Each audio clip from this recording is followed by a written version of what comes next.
What happens when Natalie Portman, known for her calm intellect, quiet strength, and carefully chosen words, decides she's had enough and challenges Whoopi Goldberg live on national television? No publicist buffer, no edits, no second takes, just raw tension, clashing beliefs, and millions watching as the atmosphere inside the View shifts from polite conversation to something far more dangerous. Before we go any further, if you love intense celebrity confrontations, dramatic live moments, and cinematic storytelling, make sure you subscribe to Live Narratives right now, hit that like button, and comment where you're watching from. You don't want to miss what's about to unfold. The studio lights burn hotter than usual that morning. The audience applauds on cue, laughter echoing softly as the show returns from commercial break. Whoopi sits center stage, relaxed, leaning back in her chair with the confidence of someone who has dominated live television for decades. To her left, the co-hosts shuffle their notes, smiling, ready to pivot topics at a moment's notice.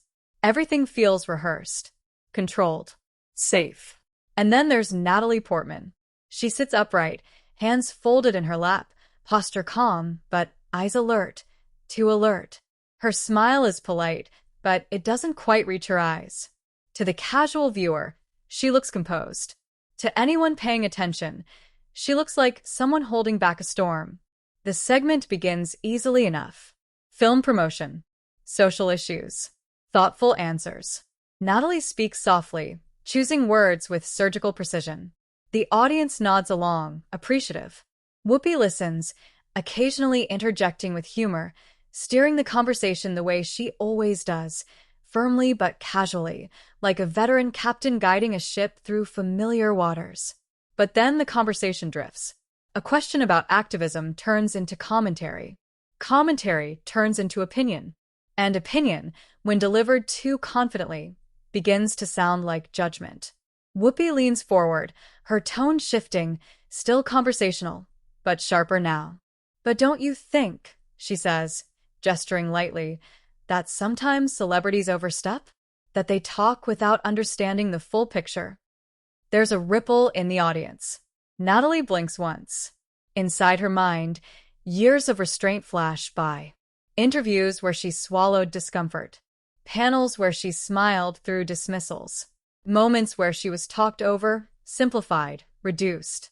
She inhales slowly, visibly grounding herself. "I think," Natalie replies, her voice calm but firmer than before, "that sometimes the full picture is ignored because it's inconvenient." The room subtly tightens. Whoopi raises an eyebrow, half smiling. Ignored by who?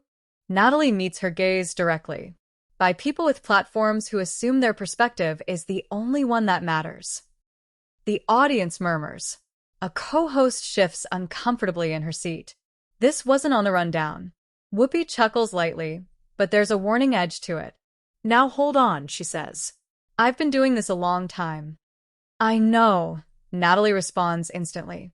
No hesitation. That's exactly why this matters. Silence. For the first time, Whoopi doesn't immediately respond. The cameras cut to a wide shot, the audience frozen, sensing something real unfolding. Natalie's hands unclasp. She leans forward just slightly, her calm cracking to reveal steel underneath. "There's a difference," Natalie continues, "between conversation and dismissal.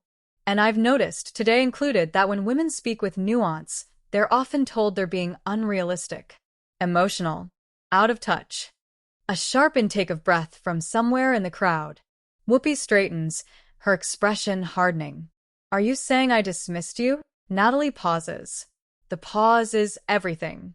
Long enough to be uncomfortable. Long enough to be undeniable. "I'm saying," she answers carefully, "that I felt talked over. And I don't think I'm alone in that." The studio feels smaller now. The lights harsher. The applause sign stays dark. Whoopi crosses her arms. "This is a talk show," she says. "People talk." "Yes," Natalie replies, her voice trembling just enough to sound human. "But listening is part of it too." A co-host tries to interject, offering a nervous laugh, but the moment has already slipped beyond control. This isn't debate anymore. This is confrontation. Quiet, intelligent, and razor-sharp. Whoopi exhales through her nose, eyes narrowing. So, what is it you're challenging here, Natalie? Natalie swallows. You can see the weight of the moment settle on her shoulders. Millions watching. Headlines already forming. But she doesn't back down. I'm challenging the idea, she says, that experience gives anyone the right to silence another voice, especially when that voice is asking to be heard, not praised. The audience breaks into scattered applause before quickly stopping themselves, unsure if they're allowed to react. The tension is now undeniable, the kind you can feel through the screen. Whoopi leans back, studying Natalie, not as a guest, but as an equal, maybe even as a threat. And in that charged silence, one truth becomes clear to everyone watching. This is no longer just an interview. This is the beginning of something explosive. The silence doesn't break. It thickens. For a moment, even the seasoned producers behind the cameras hesitate, fingers hovering over switches, unsure whether to cut to commercial or let the moment breathe. The audience shifts in their seats, caught between the thrill of witnessing something real and the instinctive discomfort of watching power collide with defiance. Whoopi Goldberg tilts her head slightly, studying Natalie Portman with a look that blends curiosity, irritation, and something else, surprise. Whoopi is used to guests softening when challenged, used to them laughing it off, retreating into safe answers. Natalie doesn't. Well, Whoopi finally says, her voice measured, slower than before, "You're on my show. I'm allowed to push back."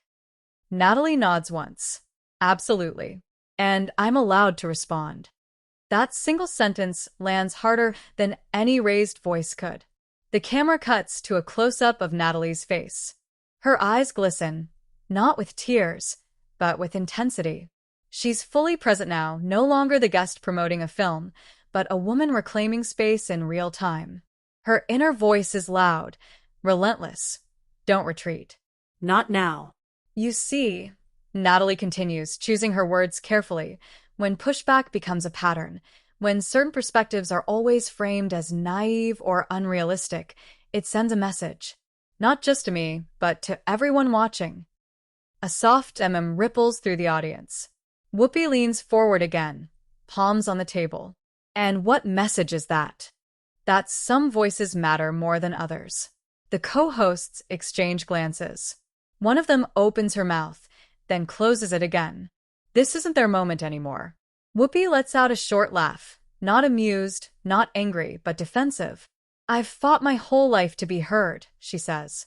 Don't tell me about voices being silenced. Natalie's expression softens, just slightly. I know you have, she replies. That's why this is hard. And that's why it's important. The temperature in the studio rises. This isn't an attack. It's something more dangerous. It's an appeal. Whoopi's jaw tightens. She looks away briefly, toward the audience, then back to Natalie. So, what do you want from me right now? The question hangs there, vulnerable in its own way. Natalie inhales deeply. I want acknowledgement, not agreement. Just acknowledgement that sometimes, even unintentionally, space gets taken away. A beat. Someone in the audience claps. Quickly, nervously. Then another joins. It spreads, hesitant but growing, until producers signal for quiet. The applause fades, but the message lingers. Whoopi sits back, crossing her legs. Her voice, when she speaks again, is lower. You think I don't listen? I think, Natalie says gently, that listening looks different when it's uncomfortable. That's the moment. The moment when Whoopi's expression changes, not into anger, but into something harder to read. Reflection? Resistance? Pride wrestling with truth? You're asking me to examine myself, Whoopi says. Yes. And you're doing it on live television. Natalie doesn't look away, because this is where the conversation happens. The control room is buzzing now. Social media monitors light up. Clips are already being cut, captions being written before the segment has even ended. The words live confrontation flash on screens that will soon belong to millions. Whoopi exhales slowly. Let me ask you something, she says. Do you think I enjoy being the villain in these conversations? Natalie hesitates. The air feels fragile now. One wrong word could shatter everything. I don't think you see yourself that way, she answers honestly. I think that's the problem. A sharp intake of breath. From Whoopi. From the audience. From viewers at home. For the first time, Whoopi doesn't respond immediately. Her eyes flicker downward. Just for a second. But the camera catches it. The co-hosts sit frozen, sensing they're witnessing something rare. Two powerful women standing on opposite sides of the same wound, both shaped by struggle, both unwilling to bend. Finally, Whoopi looks back up. You're brave, she says. It doesn't sound like a compliment. It sounds like a warning. Natalie nods. I had to be. The room feels unsteady, like it's balancing on the edge of something irreversible. This isn't going back to normal. Whatever happens next will define the rest of the show, and maybe more. Whoopi turns slightly toward the camera, as if grounding herself. We're going to take a quick break, she says, professional instinct kicking in at last. And when we come back, this conversation isn't over. The screen fades to commercial, but the tension doesn't. Behind the scenes, producers rush in, whispering urgently. Natalie remains seated, hands clasped tightly now, adrenaline coursing through her. Across from her, Whoopi removes her glasses, rubbing her temples once before placing them back on. Two women, two truths. And when the cameras turn back on, nothing will be the same. The red light above the camera flicks back on. The applause cue flashes, but the clapping is uneven this time, uncertain, restrained, like the audience knows they're stepping back into a live wire. The smiles that usually return after a commercial break don't fully form. Something has shifted, and everyone can feel it. Whoopi Goldberg sits straighter now, hands folded on the table, her expression carefully neutral. Years of live television have taught her how to armor herself, how to appear calm even when the ground beneath her feels unstable. Across from her, Natalie Portman exhales slowly, as if reminding herself that there's no rewinding this moment. Whatever happens next will be remembered. All right, Whoopi says, voice steady, almost too steady. We're back. No jokes. No easing in. Natalie glances briefly toward the audience, then back to Whoopi. In her chest, her heart pounds, not from fear, but from the weight of responsibility. She knows what she's doing now. She's not just speaking for herself anymore. You said something during the break. Whoopi continues, eyes locked forward. About acknowledgement. Natalie nods. Yes. So let me acknowledge this, Whoopi says. I hear that you felt dismissed. The words land, but they don't fully settle. I appreciate that, Natalie replies, her voice quiet. But hearing isn't the same as understanding. A co-host shifts, clearing her throat. Maybe what Natalie's saying. Whoopi raises a hand gently, without looking away from Natalie. The co-host freezes mid-sentence. Go on, Whoopi says. Natalie swallows. When women challenge systems, whether it's Hollywood, politics, or culture, we're often told to wait, to be patient, to not make people uncomfortable. But progress has never come from comfort. A murmur ripples through the audience. Heads nod. Phones vibrate as notifications flood in. Whoopi tilts her head. You think I'm standing in the way of progress? I think, Natalie answers carefully, that sometimes progress scares us, even when we fought for it once. The sentence hangs between them like a mirror. Whoopi's lips press into a thin line. You're assuming I haven't evolved. I'm asking if any of us ever stop needing to, Natalie replies. The control room goes quiet. This isn't a shouting match. This is surgical. Every word cutting clean and deep. Whoopi leans back, crossing her arms again. A defensive instinct she doesn't bother hiding anymore. Do you know how many battles I've fought so you could sit here and say this? Natalie's eyes soften, but her voice doesn't waver. And I'm grateful. Truly. But legacy shouldn't become a shield. That's when the audience reacts. A sharp, collective sound, half gasp, half applause, erupts before being quickly hushed. The phrase lingers in the air. Legacy shouldn't become a shield. Whoopi stares at Natalie, unblinking. Inside her, pride collides with something more painful, recognition. She's spent decades being the one who challenges. Being challenged back feels unfamiliar, uncomfortable. So, what are you saying? Whoopi asks quietly. That I'm part of the problem now? Natalie hesitates. This is the edge. One step too far, and everything collapses. I'm saying, she replies, that the problem isn't a person. It's a pattern, and patterns only change when they're named. Silence. Even the studio hum seems to fade. Whoopi looks down at the table, fingers tapping once. Then again. A habit. A tell. When she looks up, her voice is lower. You ever think about how easy it is to criticize from the outside? Natalie nods. Every day. That's why I don't consider myself outside. I'm in this too. A co-host finally finds the courage to speak. I think a lot of viewers at home are seeing themselves in this conversation. Whoopi glances at her, then back to Natalie. You wanted a conversation, she says. You've got one.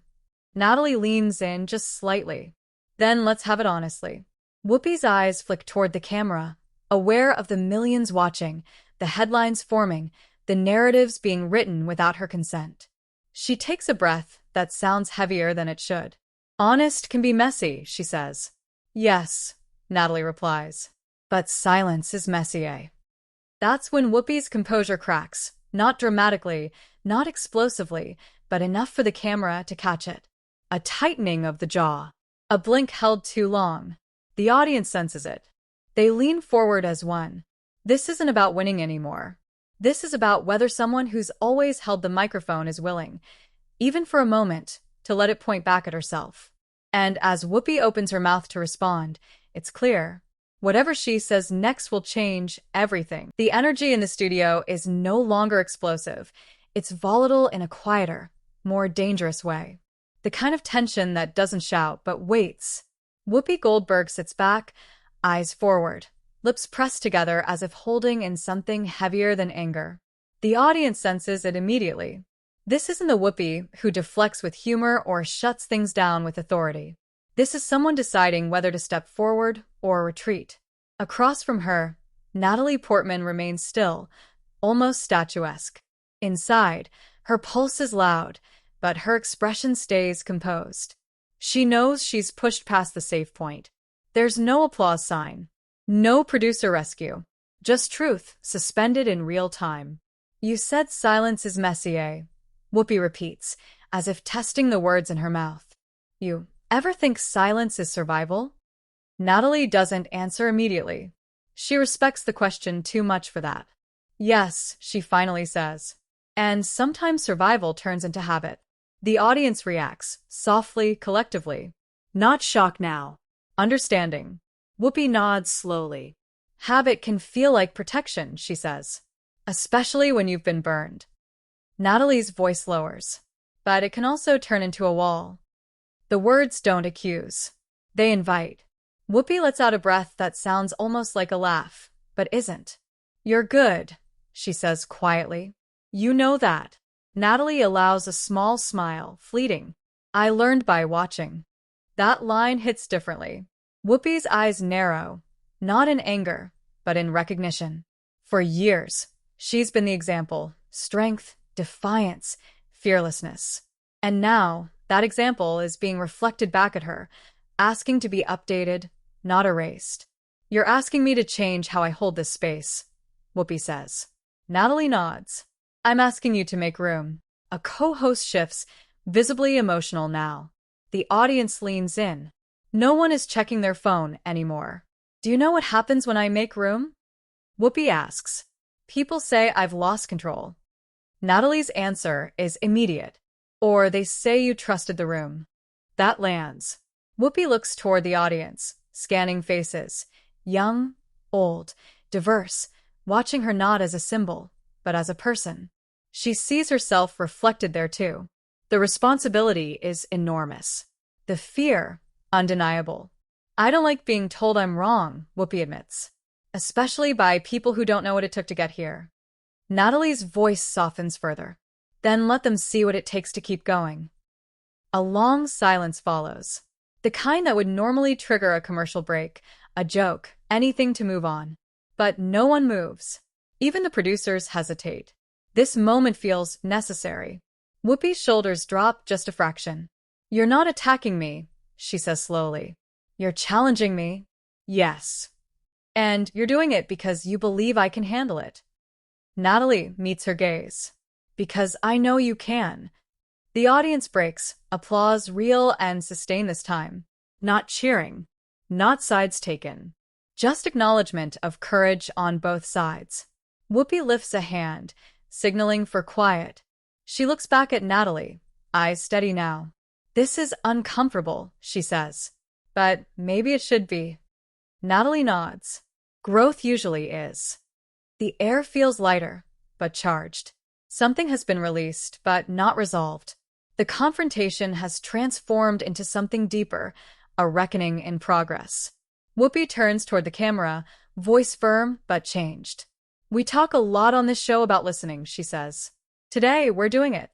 Natalie exhales, a tension she didn't realize she was holding finally loosening. But everyone watching knows this isn't the end.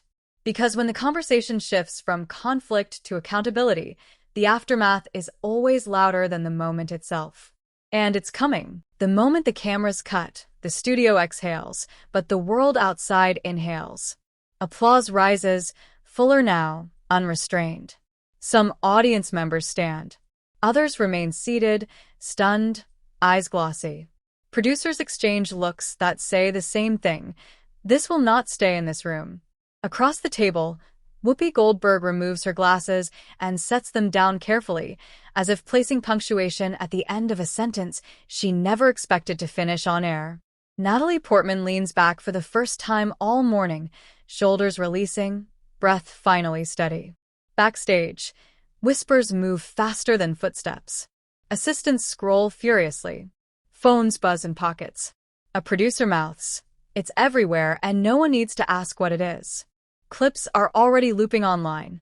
Captions argue with each other. Hashtags split down the middle. Support. Backlash. Praise. Outrage. All of it colliding at once. Within minutes, the segment leads every trending list. Commentators replay the exchange frame by frame, tone by tone. Some hail Natalie's composure, calling it a masterclass in conviction without cruelty. Others defend Whoopi's legacy, reminding viewers of the ground she broke when no one handed out microphones. And many, quietly, admit they saw themselves in both women at different moments. In the studio hallway, Natalie pauses before leaving. She knows what comes next. Interviews, questions, invitations to explain what was already said plainly. She doesn't smile for the cameras waiting outside. She nods once, resolute. She didn't come to win. She came to be heard. Down the corridor, Whoopi lingers. A co-host touches her arm. "You okay?" Whoopi nods, but her eyes say she's still somewhere else. Inside a conversation that didn't end when the lights went down. Later, she'll post a single line online. Not defensive. Not triumphant. Just honest. It will be dissected anyway.